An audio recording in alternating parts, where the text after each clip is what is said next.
राधे, स्वागत है आपका हमारे चैनल स्पिरिचुअल श्लोका में। मास महात्म कथा 11वां अध्याय।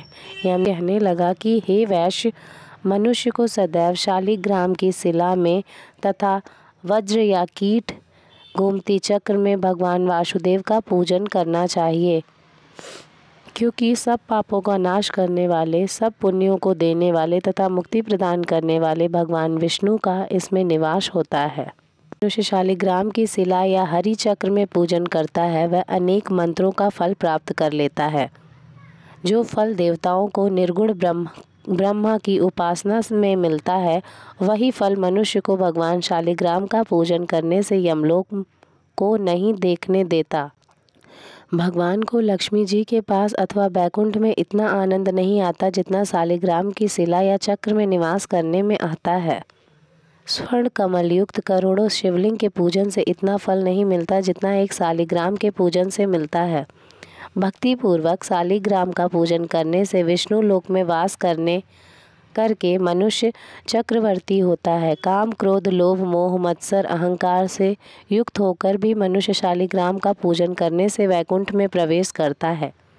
जो सदैव शालिग्राम का पूजन करते हैं वह प्रलय काल तक स्वर्ग में वास करते हैं। जो दीक्षा, नियम और मंत्रों से चक्र में बलि देता है, वह निश्चय करके विष्णु लोक को प्राप्त होता है। जो शालिग्राम के जल से अपने शरीर का अभिषेक करता है, वह मानो संपूर्ण तीर्थों में स्नान करता है। गंगा, रेवा, गोदावरी सबका जल शालिग्राम में वास करता है। जो मनुष्य शालिग्राम की शिला के सम्मुख अपने पिता का श्राद्ध करता है, उसके पितर कई कल्प तक स्वर्ग में वास करते हैं। जो लोग नित्य शालिग्राम की शिला का जल पीते हैं, उनके हजारों बार पंचगव्य पीने से क्या प्रयोजन।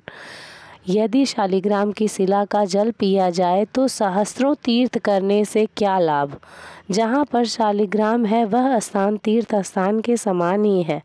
वहाँ पर किए गए संपूर्ण दान, होम करोड़ों गुना फल को प्राप्त होता है। जो एक बूंद भी शालिग्राम का जल पीता है, वह माता के स्तनों का दुग्ध पान नहीं करता, अर्थात गर्भाशय में नहीं आता।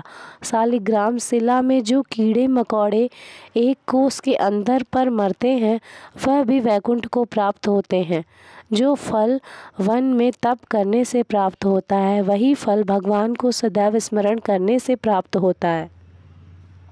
मोहवश अनेक प्रकार के घोर पाप करने वाले मनुष्य भी भगवान को प्रणाम करने से नरक में नहीं जाता। संसार में जितने तीर्थ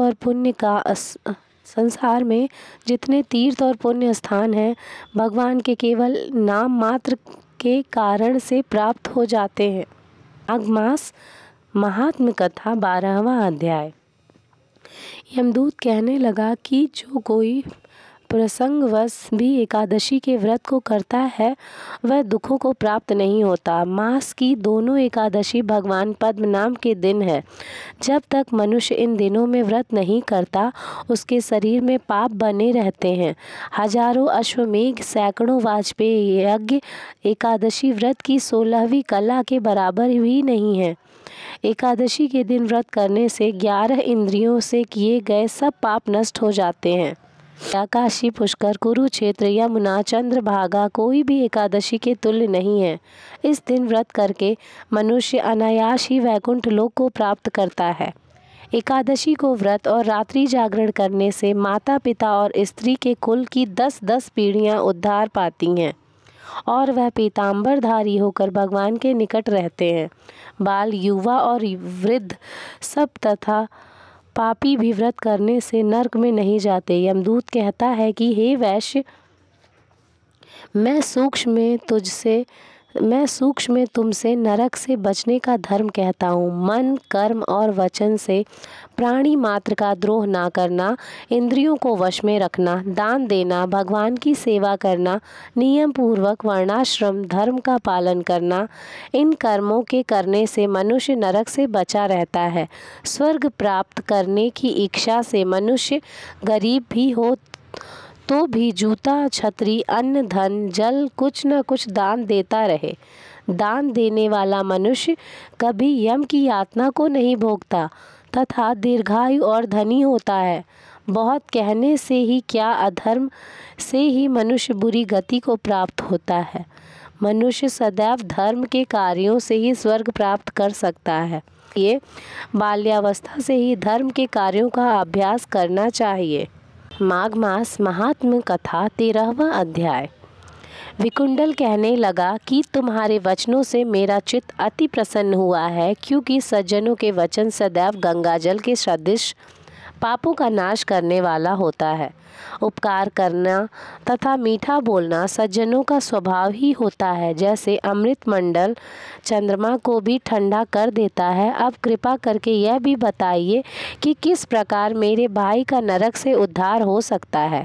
तब दूत कुछ देर ज्ञान दृष्टि से विचार कर मित्रता रूपी रस्से से बंधा हुआ बोला कि हे वैश्य, यदि तुम अपने भाई के लिए स्वर्ग की कामना करते हो ही अपने 8 जन्म के पुण्य फल को उसके निमित्त अर्पण कर दो।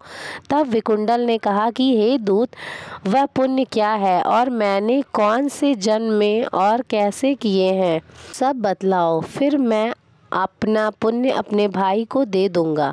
दूत कहने लगा कि हे वैश्य सुनो, मैं तुम्हारे पुण्य की सब कथा कहता हूँ। पूर्व काल में मधुवन में साल्की नाम का ऋषि था। वह बड़ा तपेश्वरी, ब्रह्मा के समान तेज वाला, नवग्रह की तरह उसकी स्त्री रेवती के 9 पुत्र थे, जिनके नाम ध्रुव, शशि, बुध, तार, ज्योतिमान थे। इन पांचों ने गृहस्थ्रम धारण किया तथा निर्मोह, जितमय, ध्याननिष्ठ और गुणात्मक ये चारों संन्यास ग्रहण कर वन में रहने लगे। ये शिखासूत्र से रहित पत्थर और सोने को समान समझते थे। जो कोई अच्छा या बुरा उनको अन्न देता वही खा लेते, और कोई कैसा ही कपड़ा दे देता उसे ही पहन लेते। सदैव ब्रह्मा के ही ध्यान में लगे रहते। इन चारों ने व्रत, शीत, निद्रा और आहार सबको जीत लिया। बस चर अचर को विष्णु रूप समझते हुए मौन धारण करके संसार में विचरते थे। चारों महात्मा तुम्हारे घर आए। जब तुमने मध्याह्न के समय भूखे प्यासे इनको आंगन में देखा तो तुमने गदगद कंठ से आंखों में आंसू भरकर इनको नमस्कार करके इनका बड़ा आदर सत्कार किया। इनके चरणों को धोकर बड़े प्रेम से तुम इनसे कहने लगे कि आज मेरे अहोभाग्य हैं, आज मेरा जन्म सफल हुआ, मुझ पर भगवान प्रसन्न हुए हैं, मैं सनाथ हूँ, मेरे माता पिता, पत्नी, पुत्र, गौ आदि सभी धन्य हैं, जो आज मैंने हरि के सदृश आपके दर्शन किए। सो ही वैश्य, इस प्रकार तुमने श्रद्धा से उनका पूजन किया और चरण धोकर जल को मस्तक से लगाया। फिर विधि पूर्वक इनका पूजन करके तुमने इन सन्यासियों को भोजन कराया। इन सन्यासियों ने भोजन करके रात को तुम्हारे घर में विश्राम किया और ब्रह्मा के ध्यान में लीन हो गए। इन सन्यासियों के सत्कार से जो पुण्य तुमको मिला सो मैं भी कहने में असमर्थ हूँ, क्योंकि सब भूतों में प्राणी श्रेष्ठ हैं। प्राणियों में बुद्धि वालों में मनुष्य, मनुष्यों में ब्राह्मण, विद्वानों में पुण्यात्मा और पुण्यात्मा में ब्रह्मज्ञानी सर्वश्रेष्ठ हैं। ऐसी ही संगति से बड़े बड़े पाप नष्ट हो जाते हैं। यह पुण्य तुमने अपने पहले 8वें जन्म में किया था। सो यदि तुम अपने भाई को नरक से मुक्त कराना चाहते हो तो यह पुण्य दे दो। सो दूत के ऐसे वाक्य सुनकर उसने प्रायश्चित से अपना पुण्य अपने भाई कुंडल को दे दिया और वह नरक से मुक्त हो गया और दोनों भाई देवताओं से पूजित किए गए। तब दूत अपने स्थान को चला गया। इस प्रकार वैश्य के पुत्र विकुंडल ने अपना पुण्य देकर अपने भाई को नरक की यातना से छुड़वाया। सो हे राजन, जो कोई इस इतिहास को पढ़ता या सुनता है वह 1000 गोदान का फल प्राप्त करता है।